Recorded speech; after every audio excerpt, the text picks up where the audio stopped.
ஒரு ஓநாயும் 7 சிறிய ஆட்டுக்குட்டிகளும். ஒரு காலத்தில் காடுகளின் ஒரு சிறிய குடிசையில் ஒரு தாயாடு மற்றும் அதன் சிறிய ஆட்டுக்குட்டிகள் மகிழ்ச்சியான வாழ்க்கையை வாழ்ந்தன. ஆட்டுக்குட்டிகள் மிகவும் அழகான பொம்மைகளைப் போல் இருந்தன. தாயாடு எல்லா தாய்மார்களையும் போலவே தனது குட்டிகளை மிகவும் நேசித்தது. காட்டில் உள்ள அனைத்து காட்டு மிருகங்களிடமிருந்தும் அவற்றை பாதுகாத்தது.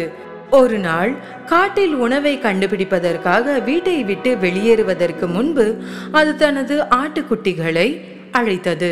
என் அன்புள்ள பிள்ளைகளா, நான் காட்டுக்கு செல்கிறேன். யார் வந்தாலும் கதவை திறக்க வேண்டாம். ஓநாய் வீட்டிற்கு வந்தால் அனைவரையும் சாப்பிட்டு விடும். அது தந்திரசாலி, மாறுவேடமிட்டு உங்களை முட்டாளாக்கும்.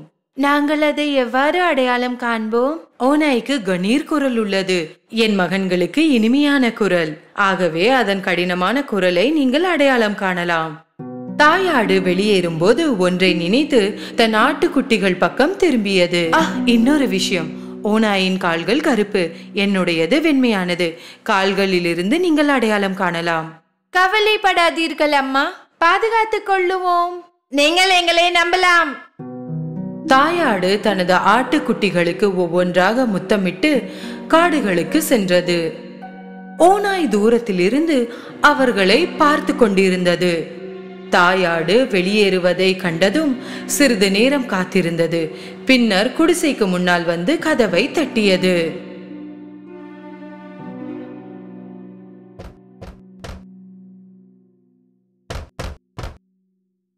யாரது? செல்ல குட்டிகளா, கதவை திறங்க. நான் உங்க அம்மா வந்திருக்கேன். நான் உங்க எல்லாருக்கும் நல்ல சாப்பாடு கொண்டு வந்திருக்கேன். ஆனால் ஆட்டுக்குட்டிகள் ஓநாய் குரலை அடையாளம் கண்டன. கதவை திறக்காமல் அவர்கள் கத்தினார்கள். நீங்கள் எங்கள் அம்மா இல்லை.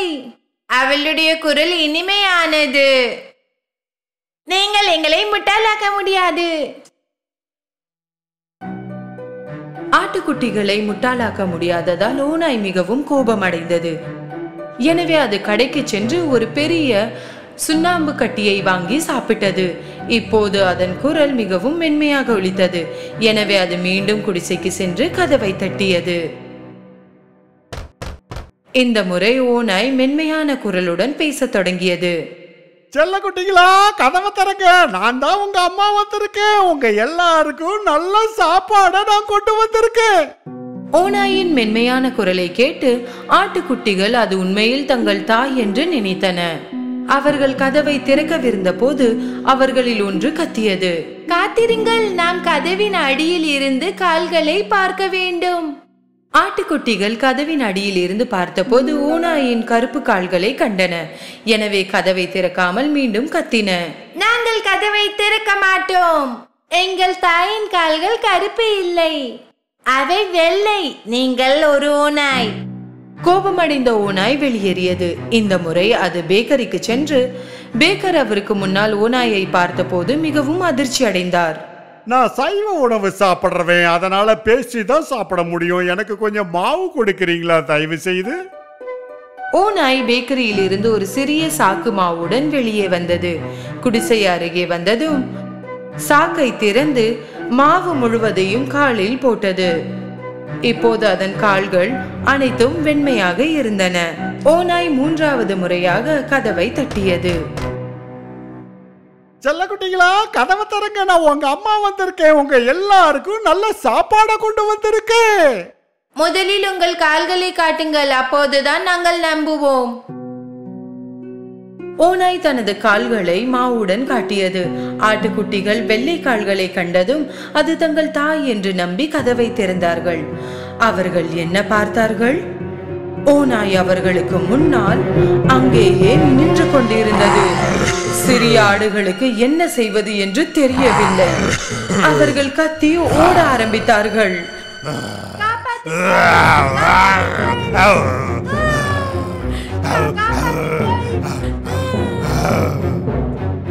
ஒரு குட்டி மேசைக்கு கீழே சென்றது. 2வது படுக்கைக்கு கீழ், 3வது புகைப்போக்கிக்குள் சென்றது. 4வது சமையல் அறைக்குள் ஒளிந்து கொண்டது. 5வது அலமாரிக்குள் வந்தது. 6வது திரைக்கு பின்னால் ஒளிந்தது. 7வது சுவரில் இருந்த மாபெரும் கடிகாரத்திற்குள் சென்றது. ஆனால் தந்திரசாலி ஓநாய் விரைவாக ஒவ்வொன்றாக மறைந்திருந்த இடத்திலிருந்து அனைத்தையும் பிடித்தது.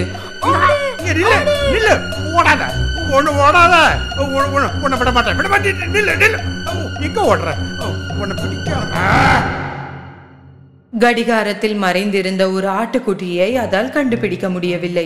அதன் வயிறு நிரம்பியதால் அதை தேடுவதை விட்டுவிட்டு வெளியே சென்றது. குடிசையில் இருந்து சற்று தூரம் ஒரு பெரிய முற்றம் இருந்தது. ஓநாய் முற்றத்தில் ஒரு மரத்தின் கீழ் படுத்து குருட்டை விட்டு தூங்க ஆரம்பித்தது.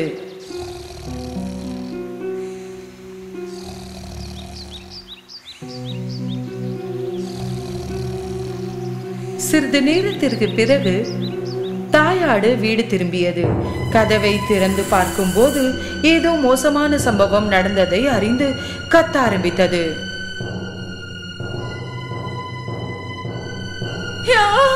என் ஆட்டுக்குட்டிகள், என் குட்டிகள்! வீட்டிற்குள் நுழைந்த போது அதிர்ச்சி அடைந்தது. மேஜைகள் மற்றும் நாற்காலிகள் அனைத்தும் தலைகீழாக இருந்தன. திரைசீலைகள் கிழிந்திருந்தன. படுக்கைகள் அனைத்தும் கசங்கி இருந்தன. தலையணைகள் மற்றும் போர்வைகள் அனைத்தும் தரையில் இருந்தன. குட்டிகளை தேடியது, ஆனால் அவற்றை எங்கும் கண்டுபிடிக்க முடியவில்லை. ஒவ்வொரு குட்டிகளின் பெயர்களை கத்த ஆரம்பித்தது, ஆனால் யாரும் பதிலளிக்கவில்லை. இறுதியாக கடைசி பெயரை அழைக்கும் நேரம் வந்தது. அப்போதுதான் ஒரு உயர்ந்த குரல் கேட்டது. நான் கடிகாரத்திற்குள் இருக்கிறேன் அம்மா. தாயாடு கடிகாரத்திற்கு ஓடி சென்று தனது குழந்தையை அங்கிருந்து வெளியே எடுத்தது. அம்மா ஆடு மற்றும் குட்டி கட்டிப்பிடித்தது. குட்டி அழுது கொண்டே கதை சொல்ல ஆரம்பித்தது.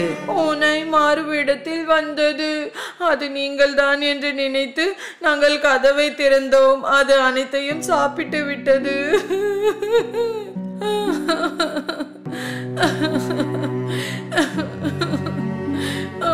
குட்டி. தாயாடு மிகவும் வருத்தமாக இருந்தது. குட்டிகளை நினைத்து அழுதது. அதன் குட்டிகளில் ஒன்றை மட்டுமே மீதமுள்ள நிலையில் வெளியே நடந்து முற்றத்தை நோக்கி செல்ல ஆரம்பித்தது. சிறிது நேரம் கழித்து ஓநாய் ஒரு மரத்தின் கீழ் தூங்குவதை கண்டது. அது மிகவும் மோசமாக குருட்டை விட்டு மரத்தின் கிளைகள் நடுங்கின. தாயாடு ஓநாயை சிறிது நேரம் கவனித்தது. அதன் வயிற்றிற்குள் ஏதோ அசைந்து கொண்டிருப்பதை அது உணர்ந்தது. கடவுளே, என் குட்டிகள் அந்த வயிற்றில் ஆடுகின்றன, உயிருடன் இருக்குமா? அதற்கு ஒரு திட்டம் இருந்தது. தன் குழந்தையின் பக்கம் திரும்பியது. வீட்டிற்கு ஓடி ஒரு ஊசி, நூல் மற்றும் கத்திரிக்கோலை கொண்டு வா. ஆட்டுக்குட்டி வீட்டிற்கு ஓடிக்கொண்டிருந்த போது தாயாடு தரையில் இருந்து 6 பெரிய பாறைகளை சேகரித்தது. சிறிது நேரம் கழித்து சிறிய ஆடு ஒரு ஊசி, நூல் மற்றும் பெரிய கத்திரிக்கோளுடன் வந்தது. தாயாடு கத்திரிக்கோளால் ஓநாயின் வயிற்றை திறந்தது. அது உடனே தன் சிறிய ஆடுகளில் ஒன்றை கண்டது. பின்னர் எல்லாம் வெளியே வந்தது. அவர்கள் அனைவரும் ஆரோக்கியமாக இருந்தனர். தாயாடு மகிழ்ச்சியில் தன்னை மறந்துவிட்டது. அனைத்து ஆட்டுக்குட்டிகளும் தங்கள் தாயை மகிழ்ச்சியுடன் அணைத்துக் கொண்டன.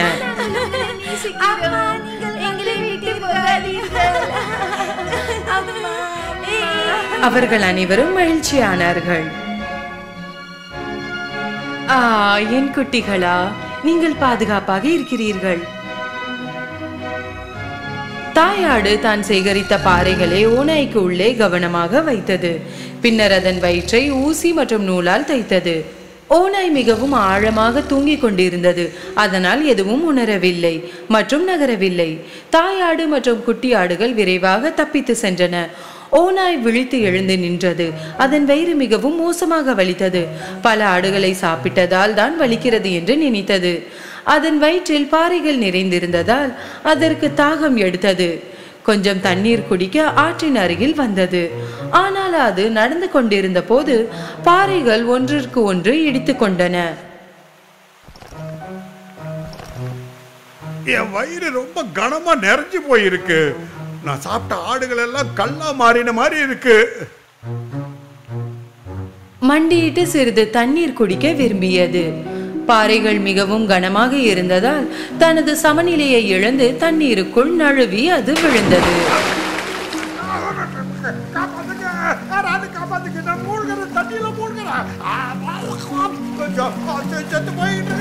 உதவிக்காக கத்தியது. ஆனால் யாரும் உதவவில்லை. இனி பாறைகளின் எடையை தாங்க முடியாமல் ஆழமான நீருக்குள் சென்றது. என்ன நடந்தது என்று பார்த்ததும் தாயாடும் அதன் குட்டிகளும் ஆற்றிற்கு ஓடின.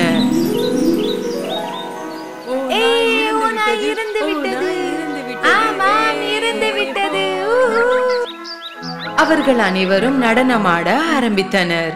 அன்று முதல் தாயாடு மற்றும் அதன் 7 ஆட்டுக்குட்டிகளும் காட்டில் தங்கள் குடிசையில் அமைதியான மற்றும் மகிழ்ச்சியான வாழ்க்கையை வாழ்ந்தன.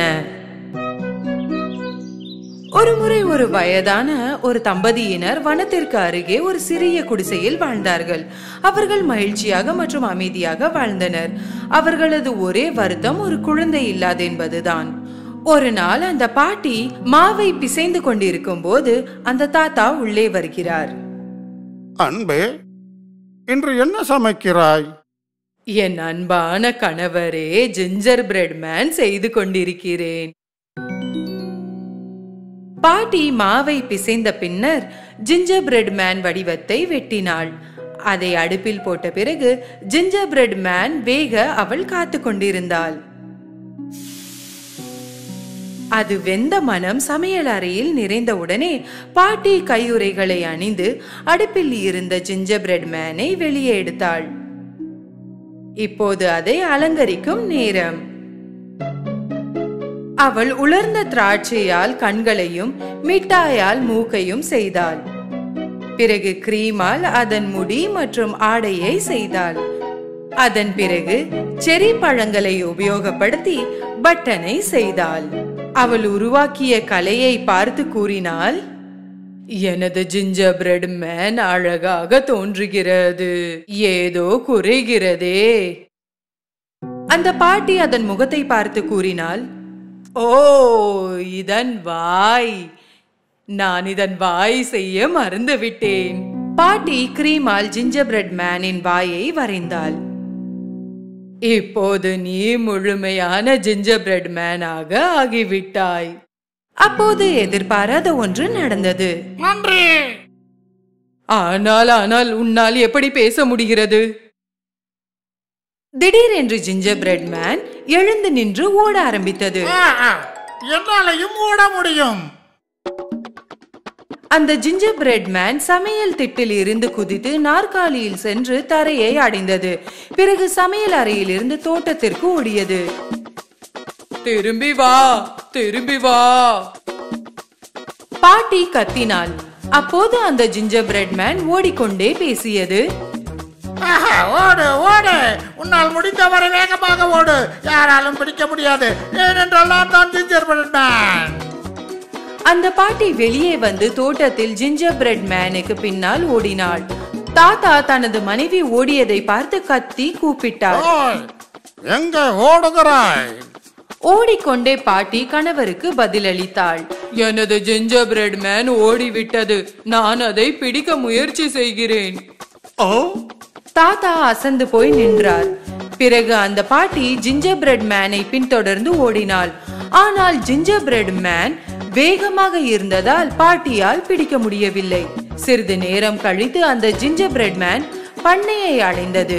ஒரு பசு பார்த்தது. என்ன ஒரு அருமையான ஜிஞ்சர் பிரெட் மேன், இதை பிடித்து சாப்பிடுவேன். பசுவும் அந்த ஜிஞ்சர் பிரெட் மேன் பின்னால் ஓட ஆரம்பித்தது. நெல்லே, ஓடாதே, எனக்கு உன்னை சாப்பிட வேண்டும். ஓடு, உன்னால் முடிந்தவரை வேகமாக ஓடு, உன்னை பிடிக்க அவள் வருகிறாள், ஆனால் உன்னை யாராலும் பிடிக்க முடியாது, ஏனென்றால் நான் தான் ஜிஞ்சர் பிரெட் மேன். அந்த பாட்டியும் பசுவும் ஜிஞ்சர் பிரெட் மேன் பின்னே ஓடிக்கொண்டு இருந்தார்கள். அப்போது ஒரு பன்றி ஜிஞ்சர் பிரெட் மேனை பார்த்தது. ஜிஞ்சர் பிரெட் மேன், எனது சுவைக்கு ஏற்றது, இப்போது நான் உன்னை பிடிக்க போகிறேன். ஓடிக்கொண்டிருக்கும் போது ஜிஞ்சர் பிரெட் மேன் பன்றிக்கு பதிலளித்தது. ஓட வேண்டும், ஓட வேண்டும், என்னால் முடிந்தவரை ஓட வேண்டும். அந்த பாட்டியும் பசுவும் என்னை பிடிக்க வருகிறார்கள், ஆனால் என்னை யாராலும் பிடிக்க முடியாது, ஏனென்றால் நான் தான் ஜிஞ்சர் பிரெட் மேன். அவர்கள் ஓடிக்கொண்டிருக்கும் போது முன்னே ஜிஞ்சர் பிரெட் மேன், பிறகு பாட்டியும் பசுவும் பன்றியும் பின்தொடர்ந்து ஓடிக்கொண்டிருந்ததை உணவு தேடிக்கொண்டு இருந்த ஒரு கோழி பார்த்தது. அது எனது மதிய உணவு. கோழியும் கூட சேர்ந்து ஓடியது. ஜிஞ்சர் பிரெட் மேன், எவ்வளவு வேகமாக வேண்டும் என்றாலும் ஓடு, நான் உன்னை பிடிப்பேன். கண்டிப்பாக ஓட வேண்டும், வேகமாக ஓட வேண்டும். பின்னால் பாட்டியும் பசுவும் பன்றியும் ஓடி வருகிறார்கள்.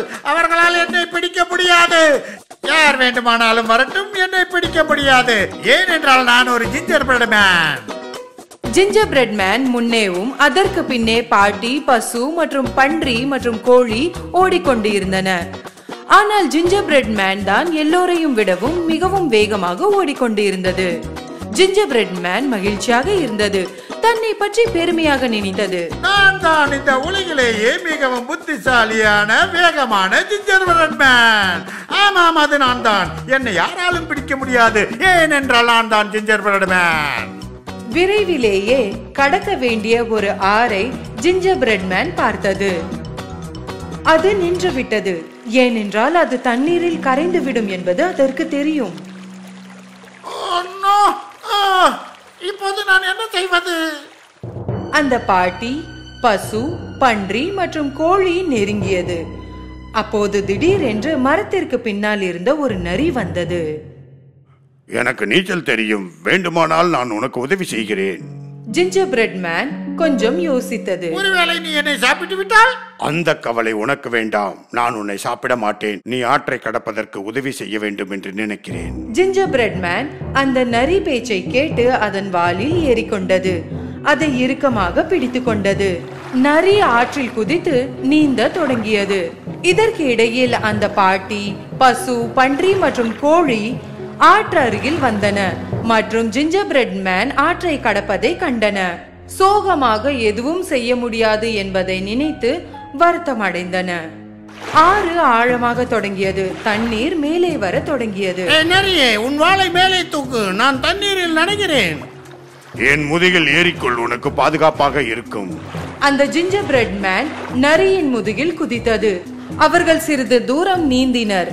பிறகு தண்ணீர் இன்னும் ஆழமானது. அதனால் நரி மூழ்க ஆரம்பித்தது. நீ எப்போதும் நனைந்து விடுவாய் என்று நினைக்கிறேன். என் தலையில் ஏறிக்கொள், அது சிறிது உயரமாக இருக்கிறது. ஜிஞ்சர் பிரெட் மேன் அதன் தலையில் ஏறி உட்கார்ந்தது. நரி தனது திட்டத்தை நிறைவேற்ற தலையை தண்ணீரில் மூழ்கியது. தண்ணீர் அதிகமாக்கி கொண்டே வருகிறது. என் மூக்கின் மீது ஏறிக்கொள், சிறிது உயரமாக. அதனால் ஜிஞ்சர் பிரெட் மேன் அதன் மூக்கில் உட்கார்ந்தது. அந்த சமயத்தில் அவர்கள் கரையை அடையும் போது அந்த நரி தனது மூக்கை மேலே தூக்கி ஜிஞ்சர் பிரெட் மேனை காத்தில் பறக்க வைத்தது. தனது வாயை திறந்தது. ஜிஞ்சர் பிரெட் மேன் அதன் வாயில் போக விழுந்தது. ஆனால் அது நடக்கவில்லை. அந்த ஜிஞ்சர் பிரெட் காத்தில் இருந்த போது ஒரு காகம் பறந்து வந்து அந்த ஜிஞ்சர் பிரெட் மேனை பிடித்து கொண்டது. அந்த நரி வாயை திறந்தபடி பார்த்து கொண்டே நின்றது. அந்த ஜிஞ்சர் பிரெட் மேன் அந்த காகம் சிறிது தூரம் சென்ற பிறகு கேட்டது, காகங்கள் ஜிஞ்சர் குக்கீஸை சாப்பிடுமா? அந்த காகம் வாயை திறந்த உடனே அந்த ஜிஞ்சர் பிரெட் கீழே விழுந்து மீண்டும் ஓட தொடங்கியது. ஓட வேண்டும், ஓட வேண்டும், முடிந்த அளவு வேகமாக ஓட வேண்டும். என் பின்னால் பாட்டி, பசு, பன்றி, கோழி, நரி மற்றும் காகம் துரத்துகின்றன. யாரும் என்னை பிடிக்க முடியாது, ஏனென்றால் நான் தான் ஜிஞ்சர் பிரெட் மேன். அந்த ஜிஞ்சர் பிரெட் மேன் நிற்காமல் ஓடிக்கொண்டே இருந்தது. ஜிஞ்சர் பிரெட் மேன் உங்களை கடந்து ஓடுவதை நீங்கள் பார்த்தால் அதை பிடிக்க நினைக்காதீர்கள். ஏனென்றால் அதுதான் ஜிஞ்சர் பிரெட் மேன். அதை யாராலும் பிடிக்கவே முடியாது.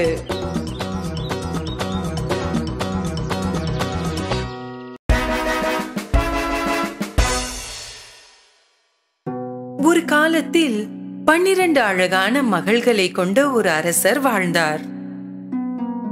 இந்த 12 இளவரசிகளும் ஒரு பெரிய அழகான அறையில் ஒன்றாக வாழ்ந்தனர். மன்னர் தனது மகள்களை ஆழ்ந்த மனதோடு பாதுகாத்தார். மேலும் அவர்கள் இரவு நேரங்களில் படுக்கைக்கு சென்ற போது அவர் அவர்களை வெளியே செல்ல அனுமதிக்க மாட்டார். ஆனால் ஒவ்வொரு காலையிலும் அவர்கள் மிகவும் விசித்திரமான நிகழ்வோடு எழுவார்கள். இளவரசிகளின் காலணிகள் அனைத்தும் இரவு முழுவதும் நடனமாடியது போல் தேய்ந்து இருக்கும். அரசர் தனது மகள்களுக்கு தினமும் புதிய காலணிகளை வாங்குவார். ஆனால் அடுத்த நாள் காலணிகள் மீண்டும் தேய்ந்துவிடும். அரசரோ அல்லது கோட்டையில் இருந்த அவரது ஆட்களோ எவராலும் காலணிகளின் மர்மத்தை தீர்க்க முடியவில்லை. இது எவ்வாறு சாத்தியமாகும்? ஒரே இரவில் இந்த காலணிகள் இவ்வாறு தேய்ந்து போவது எவ்வாறு? பெருந்தகையே, எனக்கும் புரியவில்லை. இறுதியாக அரசர் கூறினார், என் மகள்களுடைய காலணிகளின் மர்மத்தை யார் தீர்க்கிறார்களோ அவருக்கு என் மகள்களில் ஒருவளை திருமணம் செய்து வைக்கிறேன். அவர்தான் எனது மருமகனாவார். என் மரணத்திற்கு பிறகு அவரே என் நாட்டின் அரசராவார். ஆனால் அவருக்கு கொடுக்கும் நேரம் 3 பகல்களும் 3 இரவுகளும் தான். முடியவில்லை என்றால் அவருக்கு ஆயுள் தண்டனை கொடுக்கப்படும். ராஜ்யத்தில் பல இளைஞர்களும் மற்ற ராஜ்யங்களை சேர்ந்த இளவரசர்களும் கூட வேலைக்காக கோட்டைக்கு வந்தார்கள். பல நாட்களாக அவர்கள் 12 இளவரசிகளின் படுக்கை அறையின் கதவை காவல் காத்து கொண்டிருந்தார்கள். ஆனால் சிறிது நேரம் கழித்து அவர்களில் எவராலும் மர்மத்தை தீர்க்க முடியவில்லை மற்றும் இரவில் காலணிகள் தொடர்ந்து தேய்ந்தன. இறுதியாக ஒரு நல்ல இதயமுள்ள இளைஞனும் மர்மத்தை அறிய விரும்பினான். அதனால் அவன் கோட்டைக்கு சென்றான். ஆனால் செல்லும் வழியில் மிகவும் ஏழ்மையான தோற்றமுடைய வயதான மூதாட்டியை சந்தித்தான். அன்பான குழந்தையே, மிகவும் பசியாக இருக்கிறது, ஏதாவது சாப்பிட கொடுப்பாயா? அந்த இளைஞன் தனது பையில் வைத்திருந்த எல்லா உணவையும் வயதான பாட்டியிடம் கொடுத்தான். முன்பு இங்கிருந்து சென்ற ஆண்கள் எதையும் கொடுக்காததால் அவள் மிகவும் மகிழ்ச்சியாக இருந்தாள். இவன் மற்றவர்களை விட வித்தியாசமானவன் என்று இந்த வயதான பாட்டி புரிந்து கொண்டாள். எனவே பதிலுக்கு அவள் அவனுக்கு ஒரு மாய உடையை கொடுத்தாள். இந்த மாய உடையை வாங்கிக்கொள். இதை அணிந்தால் நீ கண்ணுக்கு தெரிய மாட்டாய். இரவு 12 மணி ஆனதும் இதை மேலே உடுத்தி கொண்டு கண்ணுக்கு தெரியாமல் இளவரசிகளின் அறைக்குள் சென்று நீ காலணிகளின் மர்மத்தை தீர்த்துவிடு. ஆனால் எச்சரிக்கையாக இரு. இளவரசிகள் உனக்கு கொடுப்பதை நீ குடிக்க கூடாது. அவர்கள் மோசமான இளவரசிகள். அந்த இளைஞன் மாய உடையை எடுத்துக்கொண்டு கோட்டைக்குள் சென்றான். மேலும் அவன் காலணிகளின் மர்மத்தை தீர்க்க அங்கே வந்து இருப்பதாக கூறினான். முதல் நாள் அவன் இளவரசிகளின் கதவுக்கு முன் காவலில் இருந்தபோது எலுமிச்சை பழசாறுடன் மூத்த இளவரசி வெளியே வந்தாள். உங்களுக்கு தாகமாக இருக்கும். நாங்கள் உங்களுக்காக சில எலுமிச்சை பழச்சாறு தயார் செய்துள்ளோம், அருந்துங்கள். அந்த இளைஞன் அந்த மூதாட்டியின் எச்சரிக்கையை மறந்து குடித்து விட்டான். பிறகு அவன் ஆழ்ந்த தூக்கத்தில் விழுந்தான். அவர்கள் அவனுக்காக தயார் செய்திருந்த அறையில் இரவு முழுவதும் குரட்டை விட்டு தூங்கினான்.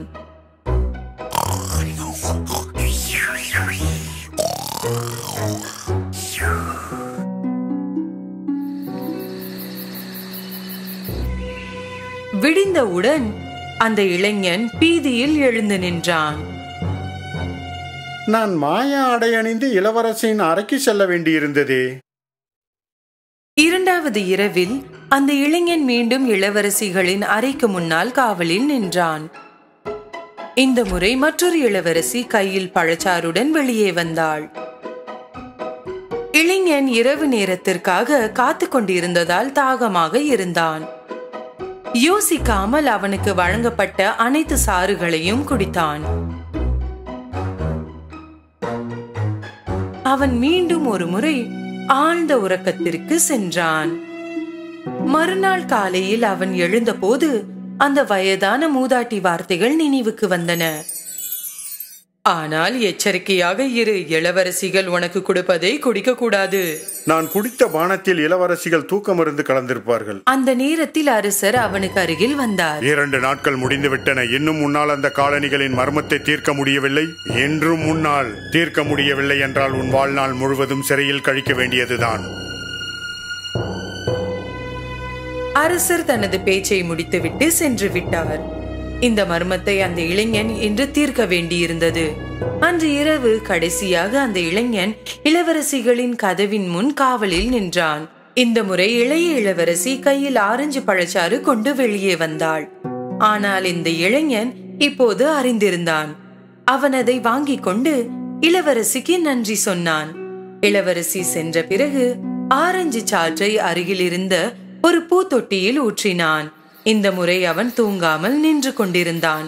இரவு வந்தது. விரைவில் நள்ளிரவானது. அந்த இளைஞன் மாய ஆடையை உடுத்தி கண்ணுக்கு தெரியாதவனாக மாறினான். மெதுவாக அவன் கதவை திறந்தான். அப்போது அவன் பார்த்ததை அவனால் நம்ப முடியவில்லை. இளவரசிகள் அனைவரும் தங்களின் மிக அழகான ஆடைகள் அணிந்து தலைமுடி அலங்காரம் செய்து அவர்களின் புதிய காலணிகளை அணிந்திருந்தார்கள். வாசலில் இருந்த இளைஞன் தூங்கிவிட்டானா என்று பார்ப்போம். இளவரசி ஒருவள் கதவை திறந்து வெளியே பார்த்தாள். மேலும் மற்றொரு இளவரசி தன் காதை சுவரில் வைத்தாள். அந்த நேரத்தில் அந்த இளைஞனுக்கு சில குரட்டை சத்தங்கள் செய்ய வேண்டும் என்று தெரியும்.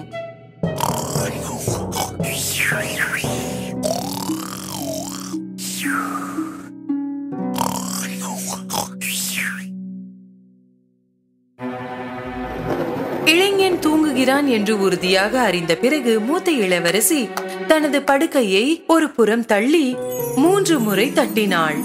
படுக்கையின் இடத்தில் ஒரு ரகசிய பாதை திறக்கப்பட்டது. அந்த இளைஞனால் அதை நம்ப முடியவில்லை. இளவரசிகள் அனைவரும் உள்ளே சென்றார்கள். அந்த இளைஞன் பின்தொடர்ந்தான். ரகசிய பாதையில் படிக்கட்டுகள் இருந்தன. அதில் 100கணக்கான படிகள் கீழே சென்று கொண்டிருந்தது. இறங்கும் போது அந்த இளைஞன் தற்செயலாக ஒரு இளவரசியின் பாவாடையை மிதித்து விட்டான். யாரோ என் பாவாடையில் கால் வைத்தார்கள். என்ன முட்டாள்தனம்! அது நீயாதான் இருப்பாய். படிக்கட்டுகள் முடிந்ததும் அவர்கள் ஒரு காட்டுக்குள் வந்தார்கள். அவர்கள் அழகான வெள்ளி கிளைகளுடன் இருந்த பெரிய மரங்களை கடந்தார்கள். அந்த இளைஞன் ஒரு கிளையை உடைத்து வைத்துக் கொண்டான். இளவரசிகளை பின்தொடர்ந்தான். ஒரு ஆற்றின் கரையில் வந்தார்கள். ஆற்றில் அன்னம் வடிவத்தில் 12 படகுகள் இருந்தன. அவற்றில் 12 இளவரசர்கள் இளவரசிக்காக காத்திருந்தனர். அவர்கள் படகுகளில் ஏறினார்கள். இளைஞன் கடைசியாக இருந்ததில் ஏறினான். படகு வழக்கத்தை விட கனமாக இருக்கிறது. இன்னொருவர் இருப்பது போல் உள்ளது, இல்லையா? நீ கனவு காண்பதை நிறுத்து. அவர்கள் ஆற்றை கடந்த பிறகு ஒரு பெரிய பளபளப்பான கோட்டையை கண்டார்கள். உள்ளிருந்து இசை வருவதை கேட்க முடிந்தது. ஜன்னல் வழியாக பார்த்தபோது அந்த இளைஞன் பலர் நடனமாடுவதை கண்டான். அவர்கள் கோட்டைக்குள் நுழைந்தவுடன் இளவரசிகள் நடனமாட தொடங்கினர். அவர்கள் ஒருபோதும் சோர்வடையாமல் நடனமாடிக்கொண்டே இருந்தார்கள். அவர்களின் காலணிகள் தேய்ந்து போக ஆரம்பித்தன. இனி அந்த இளைஞனால் தனது பசியை அடக்க முடியவில்லை. எனவே அவன் மேஜையில் இருந்து உணவை எடுத்து சாப்பிட ஆரம்பித்தான். இளைய இளவரசி இதை பார்த்தாள். ஏய், என் கேக்! கண்ணுக்கு தெரியாத ஒருவர் அதை சாப்பிடுவது போல் மிதக்கிறது. உன் முட்டாள்தனத்தை நிறுத்திக்கொள். யாரும் கவனிக்காத போது அந்த இளைஞன் மேசையில் இருந்து ஒரு தங்க கோப்பையை எடுத்துக்கொண்டு அவனிடம் வைத்துக் கொண்டான். இளவரசிகள் காலை வரை நடனமாடினார்கள். பின்னர் அவர்கள் படகுகளில் ஏறி ஆற்றை கடந்து காடு வழியாக நடந்து மிக நீண்ட படிக்கட்டுகள் மேலே ஏறி இறுதியாக அவர்கள் அவர்களின் அரண்மனைக்கு திரும்பி வந்தார்கள். காலணிகள் அனைத்தும் மீண்டும் ஒரு முறை தேய்ந்து போனது. தேயும் காலணிகளின் மர்மத்தை இறுதியாக தீர்த்து கொண்டதில் அந்த இளைஞன் மகிழ்ச்சி அடைந்தான்.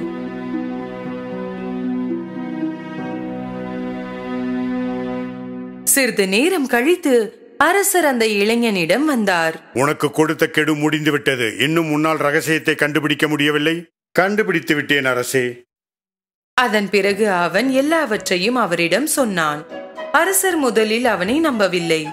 ஆனால் அந்த இளைஞன் காட்டில் இருந்து வெள்ளி கிளைகளையும் பளபளப்பான கோட்டையில் இருந்து தங்க கோப்பையையும் அவருக்கு காட்டிய போது அவன் உண்மையை சொல்கிறான் என்று அறிந்தார். எனவே அவர் தனது வாக்குறுதியை கடைபிடித்து எந்த இளவரசியையும் திருமணம் செய்து கொள்வதற்கான உரிமையை வழங்கினார். அந்த இளைஞன் இளையவளை திருமணம் செய்து கொள்ள விரும்புவதாக கூறினான். நடனமாடும் 12 இளவரசிகள் மகிழ்ச்சியாக இல்லை. ஏனெனில் அவர்களது ரகசியம் வெளியே வந்துவிட்டது. அந்த இளைஞனும் இளைய இளவரசியும் திருமணம் செய்து கொண்டு மகிழ்ச்சியுடன் வாழ்ந்தார்கள்.